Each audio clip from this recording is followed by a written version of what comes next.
Hello my sweet and lovely viewers, কেমন আছো তোমরা সবাই? আশা করি প্রত্যেকে অনেক অনেক ভালো আছো। আজকে আবারও চলে এসেছি নতুন আরেকটি ইনফরমেটিভ ভিডিও নিয়ে। তো আজকে ভিডিওতে কথা বলবো গর্ভাবস্থায় গর্ভবতী মা যে সমস্ত খাবার খেতে বেশি ইচ্ছা প্রকাশ করলে আগেকার দিনে মনে করা হতো যে গর্ভের আগত সন্তানটি একটি ফুটফুটে পুত্র সন্তান আসতে চলেছে।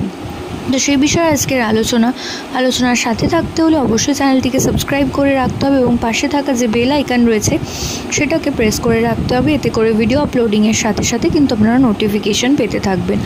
তো থ্রুআউট প্রেগনেন্সিতে মর্নিং সিকনেস সাধারণত কোনো গর্ভবতী মায়ের 3 মাস পর্যন্ত স্থায়ী হয়, কারো আবার 5 মাস পর্যন্ত, এবং 5 মাসের পর থেকে খাবারের চাহিদা কিন্তু ধীরে ধীরে বাড়তে থাকে।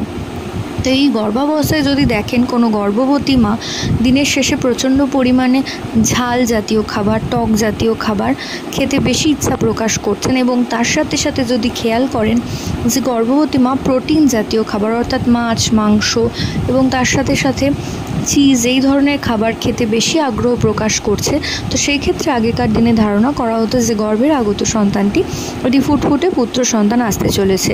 তো এটা কোনো রকম জেন্ডার প্রেডিকশনের ভিডিও না, এটা শুধুমাত্র কৌতূহলবশত বানানো একটি ভিডিও। তো আশা করছি আপনাদের ভিডিওটা কাজে আসবে। প্রত্যেকে ভালো থাকুন, সুস্থ থাকুন, সাবধানে থাকুন এই কামনা করে ভিডিও এখানেই শেষ করছি। নমস্কার।